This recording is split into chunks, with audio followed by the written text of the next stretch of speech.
Hi, this is Paramjeet Singh. If you're thinking to learn Java from basic to advanced, practically and theoretically also, and want to prepare projects in the end, then if your answer is yes, then learn Java together. Let's learn together. What is Java? Java है क्या यार? मुझे नहीं पता. चलो जानते हैं ना. जावा एक प्रोग्रामिंग लैंग्वेज है, एक हाई लेवल प्रोग्रामिंग लैंग्वेज है जिसको डेवलप किया था सन माइक्रो सिस्टम ने ओरिजिनली. आज के टाइम में हम देखते हैं ओरेकल का नाम आता है जावा का, और रिलीज हुई थी 1995 में. जावा की खासियत क्या है? जावा प्लेटफॉर्म इंडिपेंडेंट है. जावा रन करती है वेरियस प्लेटफॉर्म्स पे, जैसे विंडो बात कर लो, मैक ओएस बात कर लो, वेरियस वर्जन ऑफ यूनिक्स बात कर लो, हर प्लेटफॉर्म पे वर्क करती है. सन माइक्रो सिस्टम ने जावा को ऐसे ही रिलीज नहीं करा था, ऐसे ही डेवलप नहीं किया था. उनकी एक प्रॉब्लम थी, उसका सॉल्यूशन के तौर पे इन्होंने जावा को बनाया था. तो बेसिकली था क्या? सन माइक्रो सिस्टम बनाती थी software for various appliances. Problem ये नहीं थी, प्रॉब्लम ये थी कि सॉफ्टवेयर वो बनाती थी वेरियस अप्लायंसेस के लिए. तब अगर वो वर्क कर रहे हैं, किसी प्लेटफॉर्म के लिए सॉफ्टवेयर बनाना है, तो वो कोड कर देते थे. जब वो सेम कोड या सेम सॉफ्टवेयर उन्हें दूसरे प्लेटफॉर्म के लिए रन कराना होता था, तो वही कोड उन्हें दोबारा लिखना पड़ता था या लिखवाना पड़ता था किसी से, जो भी सॉफ्टवेयर इंजीनियर है. तो होता क्या था, उनको सेम एफर्ट दोबारा कराना पड़ रहा है. टाइम कॉस्ट, मनी कॉस्ट बहुत ज्यादा हो रहा था. ठीक है, तो करते क्या था, वो भी तो सी प्लस प्लस ही यूज कर रहे थे. सी जो पुरानी लैंग्वेज थी उस टाइम पे, क्योंकि जावा उस टाइम पे किसी ने रिलीज नहीं कर दिया. फिर कंपेयर में भी ऐसी कोई लैंग्वेज जो प्लेटफॉर्म इंडिपेंडेंट हो, जिसकी वजह से उन्हें बहुत प्रॉब्लम उठानी पड़ रही थी, क्योंकि वो भी वही लैंग्वेज यूज कर रहे थे. था क्या, सी प्लस प्लस सी में प्लेटफॉर्म इंडिपेंडेंट नहीं थी, जिसकी वजह से उन्हें ये हो रहा था कि सेम चीज को दोबारा लिखना पड़ रहा था. पर हुआ क्या, सन माइक्रो सिस्टम ने ठान लिया, हम इसको, जो हमारा एफर्ट लग रहा है दोबारा रिपीटिव रिपीटिव सेम काम करने के लिए, हम उसको रिड्यूस करके मानेंगे भाई. सो उन्होंने ठान ली. तो कैसे होगा भाई? तो उन्होंने सोचा हम एक प्लेटफॉर्म इंडिपेंडेंट लैंग्वेज बनाएंगे. प्लेटफॉर्म इंडिपेंडेंट लैंग्वेज बनाएंगे जिसकी वजह से हमारा एफर्ट बहुत कम हो जाएगा. अब प्लेटफॉर्म क्या होता है यार? प्लेटफॉर्म मतलब एक एनवायरनमेंट जिसपे सॉफ्टवेयर रन करता है. फॉर एग्जाम्पल हमारा ऑपरेटिंग सिस्टम, हमारे कंप्यूटर में जो हम सॉफ्टवेयर रन कराते हैं ना, वो इसलिए रन करा पाते हैं क्योंकि हमारा कंप्यूटर में एक सॉफ्टवेयर है. ऑपरेटिंग सिस्टम वो खुद एक सॉफ्टवेयर है. ये ऑपरेटिंग सिस्टम एक प्लेटफॉर्म है, एक एनवायरनमेंट का काम करता है उन सभी सॉफ्टवेयर के लिए जो हम अपने कंप्यूटर में रन कराना चाहते हैं. बिना ओएस की हेल्प से हम कोई भी प्रोग्राम रन नहीं करवा सकते. तो कोई भी प्रोग्राम अगर अलग अलग प्लेटफॉर्म पर चलाना है, तो उस प्लेटफॉर्म को इंडिपेंडेंट सॉफ्टवेयर बोलेंगे हम. ठीक है, ये होता है. तो इसलिए उन्होंने एक ऐसा सॉफ्टवेयर बनाया, जावा, जो कि प्लेटफॉर्म इंडिपेंडेंट था. स्टार्टिंग में इन्होंने नाम दिया था ओक, जो कि ओक ट्री से रिलेटेड था. पर देखा जब रजिस्टर करना चाह रहे थे एक नाम, तो ये नाम तो पहले से रजिस्टर्ड था किसी और कंपनी का. फिर उन्होंने जावा नाम दिया, और ये भी कॉफी की ब्रीड है जहां से उन्होंने नाम लिया जावा. तो यही थी उनकी स्टार्टिंग, ऐसे बनी जावा. अब हम देखें, जावा बहुत जगह पहले से यूज हो रही है आज के टाइम में. हम एंटीवायरस देखते हैं या मीडिया प्लेयर देखो, एक्रोबैट रीडर देखो, या फिर कोई गेम्स देखो, बहुत जगह हम देखते हैं, हमने देखा होता है. वेब एप्लीकेशंस देखो, कोई भी वेबसाइट हो गई, W3 स्कूल्स हो गए, या कोई भी हो गई, ठीक है, HTML.com हो गई, बहुत सारी वेबसाइट है, उसमें जावा यूज हो रही है. बैंकिंग सेक्टर में यूज हो रही है क्योंकि हाईली सिक्योर्ड लैंग्वेज है इसलिए. और भी इसके बहुत सारे फीचर्स हैं, हाईली पावरफुल लैंग्वेज है वगैरह वगैरह, जिसकी वजह से यूज होती है. टाइप्स ऑफ जावा एप्लीकेशन कौन कौन सी बना सकते हैं हम जावा लर्न करके लैंग्वेज? वो है stand alone application. Stand alone application होती कौन सी हैं? आपके कंप्यूटर में या फिर लैपटॉप में होती है, आप इंस्टॉल करते हो, ठीक है, एप्लीकेशन अपने कंप्यूटर से आप एक्सेस कर सकते हो, या आप या कोई बंदा आपके कंप्यूटर से एक्सेस कर सकता है। वेब एप्लीकेशन नेट पे कोई भी जाके एक्सेस कर सकता है।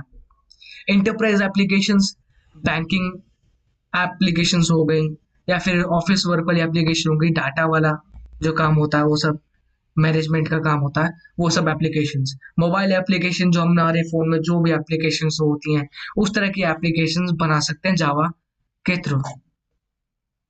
क्या मुझे जावा लर्न करने के लिए basic knowledge of C C plus plus programming language होने की जरूरत है? जरूरी नहीं है, जरूरी नहीं है। अगर हम सी सी प्लस प्लस सीखते हैं, सीखी हुई हो, तो बहुत आसान हो जाती है जावा सीखनी। पर अगर नहीं आती तो जरूरी नहीं कि हम पहले सीख के आए और फिर ये जावा सीखें, जरूरी नहीं। हम जावा पे टाइम देके यहीं पे स्ट्रक्चर बनाना कैसे सीख सकते हैं आराम से, ओप्स कॉन्सेप्ट यहीं पे क्लियर कर सकते हैं। फिर बाद में जावा से सी सी प्लस प्लस हमारे लिए बहुत आसान हो जाएगी, ऐसा भी कर सकते हैं। अब बताते हैं भाई जावा में क्यों यूज करूं, क्यों करूं भाई। देखो आज के टाइम में देखा जाए तो बहुत पॉपुलर लैंग्वेज है। अगर आपको फ्यूचर में चाहिए कि हाँ एक सॉफ्टवेयर इंजीनियर बनना है, तो मस्त हो जाती है। एक प्रोफेशनल इंजीनियर देखते हो, सॉफ्टवेयर इंजीनियर देखते हो खुद को तो। और ये प्लेटफॉर्म इंडिपेंडेंट लैंग्वेज है, मल्टीपल प्लेटफॉर्म पे वर्क करती है, मल्टी थ्रेडेड है, हाई परफॉर्मेंस है।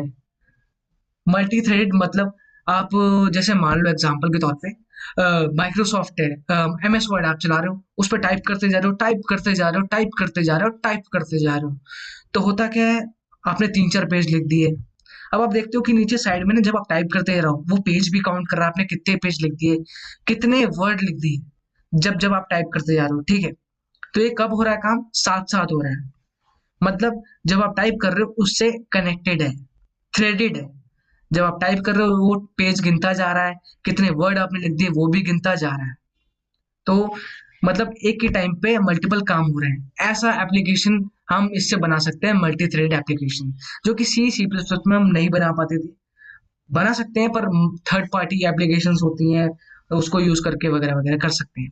पर इसमें इनबिल्ट फीचर है, वो काम आसान हो जाता है, हाई परफॉर्मेंस हो जाती है। यहाँ पे यहाँ इनका खुद का जेवीएम है, जस्ट इन टाइम कंपाइलर है, वो उनका खुद की मशीन, एक सॉफ्टवेयर है वो, ठीक है। नाम है मशीन जेवीएम, पर एक सॉफ्टवेयर है वो, जो कि क्या है, कंपाइलर भी है, इंटरप्रेटर भी है, दोनों क्वालिटीज है इसमें, दोनों ही है इनके जस्ट इन टाइम कंपाइलर में, जिसकी वजह से जो कन्वर्ट करता है, जो हम कोड लिख रहे हैं उसको बाइट कोड में फिर देना ऑपरेटिंग सिस्टम को, ताकि वो आगे एग्जीक्यूट कर सके, बहुत हाई हो जाता है, बहुत जल्दी हो जाता है, जिसके से उनकी परफॉर्मेंस हाई हो जाती है। मोर डायनेमिक देन सी और सी प्लस प्लस, वो तो ऑफ कोर्स है, क्योंकि इसमें जो उनकी खामियां थी वो यहाँ इम्प्रूव हो रखी हैं, जिसकी वजह से काम और अच्छा और आसान हो जाता है। जैसे कि हमने जाना ही मल्टी थ्रेड है, जिसकी वजह से एक ही टाइम पे मल्टीपल काम करने वाले एप्लीकेशंस बना सकती है, ठीक है। और हाईली परफॉर्मेंस है, सिक्योर्ड ऐप बना सकते हैं, हाईली सिक्योर्ड लैंग्वेज है, और बाकी बाकी फीचर्स। और ये सबसे अच्छी बात है कि इजी टू लर्न है, सिंपल टू यूज है। जब वो स्टार्टिंग में सीखोगे तो कहोगे भाई ऐसा लगेगा कि बहुत मुश्किल है, बहुत ज्यादा लिखना पड़ रहा है, सी सी प्लस प्लस से ऐसा लगता है।